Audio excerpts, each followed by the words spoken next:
क्या आप बता सकते हैं मीरा भाईंदर में शांत माहौल रहे, आप आकर के यहाँ पर माहौल में और गर्मी लाने की भी बात हो रही है। दूसरी बात, आपको अगर इतनी हिमायत करनी है उनकी तो जिनकी शिकायत नहीं हुई है पुलिस में, FIR नहीं, वो दर्ज करवाते आप।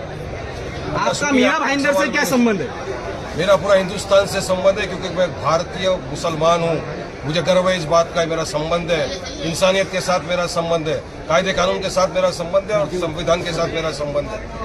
आज हम आए काशी मीरा में। हमने यहाँ पे DCP Zone 1 चौहान साहब से मुलाकात करने के लिए हम आए हैं, क्योंकि आपने देखा 2-3 दिन पहले जो दाचुकपाड़ा के अंदर हुआ था, आपस में दो समुदाय के बीच में कुछ पार्किंग को लेकर हुआ था इश्यूज। उसमें दोनों पक्ष की तरफ से कंप्लेंट दी गई, मगर कुछ हमारे पास ऐसे फोन आया, ऐसी कंप्लेंट की गई थी हमारे पास कि वारिस भाई एक तरफा कंप्लेंट ली जा रही है, एक तरफा लोगों को अरेस्ट किया जा रहा है। तकरीबन 9 लोगों को अब तक FIR करके अरेस्ट किया गया है और कुछ 40 के खिलाफ हथियार दिखाए गए हैं, जबकि दूसरी तरफ कोई चौपड़ लेके घूम रहा था, तलवार दिखा रहा था, उसके खिलाफ केस नहीं हो रहा। ये सारी काफ़ी चीज़ें थी। हमारे को स्थानिक लोगों ने फ़ोन किया, हमारी माँ बहनों ने फ़ोन किया, काफ़ी लोगों के फ़ोन आए। तो आज हमने कहा ठीक है, हम आपके साथ चलेंगे। हमने DCP साहब से बात की, DCP साहब ने हमको आश्वासन दिया। हमारी तकरीबन पौना घंटा मीटिंग मुलाकात हुई उनसे। उन्होंने कहा वारिस भाई देखिए, हमने निष्पक्ष इंक्वायरी हम कर रहे हैं। हमने यही कहा कि सर संविधान इक्वलिटी की बात करता है, कायदे कानून का आप भी पालन करिए और निष्पक्ष तरह से इंक्वायरी करिए। जो भी गिल्टी है उसके खिलाफ आप कार्रवाई करिए। वायलेंस का हम कंडेम करते हैं, वायलेंस नहीं होना चाहिए। लेकिन कितने लोगों की रिक्शाएं तोड़ दी, उनका क्या, जिसने तोड़ा आप उसके खिलाफ केस करिए। आपने एक सब तरफ इंक्वायरी क्यों कर रहे हो? आप बीजेपी के कोई मंत्री यहाँ पे आके घूम रहे हैं, भड़काने की बात कर रहे हैं। सवाल आपको उनसे करना चाहिए कि आप क्यों घूम रहे हो एरिया के अंदर, भड़का रहे हो पूरी पब्लिक के पास जाकर। सवाल उनसे करो, क्यों उधर जाके धमकाया जा रहा है, क्यों मस्जिद के पास जाके खड़े होकर बोला जा रहा है कि 2 दिन के अंदर मस्जिद को तोड़ दो, क्यों महाराष्ट्र का मीरा रोड का वातावरण खराब करने की बात कर रहे हैं वो लोग। ऐसे लोगों को रोकना चाहिए ना। अगर उनको नहीं रोकेंगे तो वातावरण खराब होगा। और आप बोले हम तो आए ना, हम तो किसी को भड़का नहीं रहे, हम तो बात करने हैं कि साहब न्याय और इंसाफ करिए। जिन लोगों ने तलवार दिखाई, चौपड़ दिखाया, जिनके वीडियो वायरल है, उनको भी अरेस्ट करिए, उनके खिलाफ भी केस करिए। DCP साहब ने हमको आश्वासन दिया है और कहा है वारिस भाई बिल्कुल हम उनके खिलाफ कंप्लेंट ले रहे हैं, उनको बुलाएंगे, अरेस्ट करेंगे और जो भी कानूनी कार्रवाई होगी, निष्पक्ष कार्रवाई होगी। हमने कहा निष्पक्ष कार्रवाई नहीं करेंगे तो साहब फिर हम कोर्ट में भी जा सकते। हम तो कायदे कानून का सम्मान करते हैं। हम बीजेपी के वाले को इधर रास्ते पे उतरे कि दादागिरी धांधली तो नहीं कर रहे ना, उनको रोकिए। और इस तरह से जो आके यहाँ पे डरा रहे, धमका रहे, घरों के अंदर खाली करो, बांग्लादेशी है, बोला सर ये बिल्कुल डराने धमकाने वाली बात है। इनके खिलाफ सख्त कार्रवाई की जाए और इनको हिरासत में लिया जाए। DCP साहब ने सुना, उन्होंने कहा बिल्कुल अगर कोई भी इस तरह की धमकी देगा, आओ मेरे पास कंप्लेंट करो, इमीडिएटली हम एक्शन लेंगे उनके खिलाफ। लेकिन एक बात बताइए, इस तरह से अगर बाहर के नेता आकर यहाँ पर अपनी राजनीति करेंगे तो माहौल बिगड़ने का ज्यादा चांस है। आपको कौन बोला मैं बाहर का हूँ? नहीं, मीरा भाईंदर से नहीं है आप। नहीं, एक मिनट एक बात बताइए, यहाँ के हालात आप नहीं जानते, यहाँ के हालात आप नहीं वारिस भाई कल वारिस भाई कल किरीट सोमैया आए, माहौल खराब हुआ, हिंदू एंगल गया। आज वारिस पठान आए, मुस्लिम एंगल जा रहा, तो क्या माहौल शांत होने वाला? ये सवाल ये बनता है। आके माहौल खराब किया, लेकिन वारिस पठान ने आके संविधान को लेकर आया, हक न्याय इंसाफ की बात किया, रूल ऑफ लॉ की बात किया, कायदे कानून की बात किया। मैं उनकी तरह एरिया में जाके घुमा नहीं डंडा वंडा लेके। मैं किसी को लेके चाहता तो वो अगर 300 लोग को लेके घूमे, मैं 5000 लोग को लेके घूमता। लेकिन मैं कायदे कानून का सम्मान करता हूँ, पालन करता हूँ संविधान का। इसलिए हम आए DCP से मिलने के लिए। मेरा मौलिक अधिकार है, मैं चाहूँ तो बिल्कुल। और यहाँ के लोगों ने मुझे बताया, आप कौन होते मुझे बोलने वाले, आप बाहरी हो? अरे यहाँ का हूँ मैं, बिल्कुल भारतीय हूँ, भारत का रहवासी हूँ, कहीं भी जा सकता हूँ पूरे भारत में। जहाँ भी मसला हो मुझे आवाज देगा, मैं पहुंचूंगा वहाँ। लोगों को बहुत उम्मीद है कि आप उनके लिए कुछ न्याय ला पाएंगे, तो ये जो मॉब है इनको आप क्या आश्वासन दे रहे हैं? बिल्कुल, अभी उससे जगह बात करेंगे। वो ये रुके हुए हैं कि हमारे DCP साहब से क्या बात है, तो बताएंगे हम। जो आपको मैंने बताया उनके सामने मेरी बात सुनूंगा। DCP साहब ने आश्वासन दिया है कि इंशाल्लाह न्याय होगा, कोई भी बेगुनाह बेकसूर को अरेस्ट नहीं किया जाएगा और जिसने किया है उसको अरेस्ट किया जाएगा। पुलिस का न्याय नहीं कर रही, इसलिए लोग यहाँ जमा हो रहे हैं। यही लग रहा है ना लोगों को। अगर एक ही तरफ कार्रवाई कर रही है, यही तो लोगों का बोलना है कि कार्रवाई एक तरफ हो रही है और हम चाहते हैं कि निष्पक्ष कार्रवाई हो।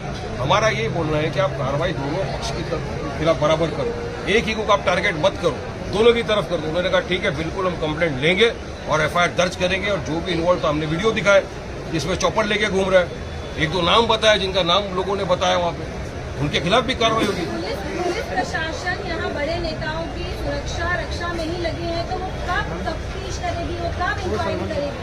इस तरीके से अगर सब बड़े नेता आएंगे तो ड्यूटी बन जाती है कि आप लोगों को पहले प्रोटेक्शन दे। जैसे अभी यहाँ बहुत लोग जुटे हैं, इनको संभालने का काम लग जाएगा, तो वो कब अपनी इंक्वायरी करेंगे सर? मैंने मेरे लिए प्रोटेक्शन कभी नहीं मांगा, मेरा अल्लाह काफी। यहाँ पे जो लोग आए हैं ना, यहाँ पे ये न्याय की गुहार लगाने आए, उनको उम्मीद है कि वारिस भाई आया है, हमारे लिए बात करेगा, इंसाफ की बात करेगा, संविधान की बात करेगा, कायदे कानून की बात करेगा, और जो ज्यादती हो रही है उस ज्यादती के खिलाफ आवाज उठाएगा। इसलिए लोग यहाँ जमा हुए मेरी मोहब्बत में आए हैं। लेकिन अभी तक भी एक एफआईआर हुई है जिसमें 9 लोग गिरफ्तार हुए। जैसी दूसरी बात आप कर रहे हो कि चॉपर लेके घूम रहा है, वहां पे उसकी अगेंस्ट में उसकी फैमिली या उसके घर का कोई भी या जो सदस्य जेल में, उनकी तरफ से एफआईआर नहीं हुई है, सिर्फ एक एफआईआर हुई है। अभी उन्होंने कहा, तो आप उनको तैयार करोगे, एफआईआर के लिए लेके जाओगे? तैयार है, उन्होंने कंप्लेंट बोला कि कंप्लेंट डालो, अभी क्या अभी इन्होंने एफआईआर करने की बात की, एफआईआर करेंगे और डीसीपी ने इंक्वायरी करके अरेस्ट करेंगे। लगभग 31 रिक्शा तोड़ी गई है पुलिस के रिकॉर्ड के हिसाब से। एफआईआर की कब तक आश्वासन मिलेगा? अभी बोला इनको कंप्लेंट बना के दो।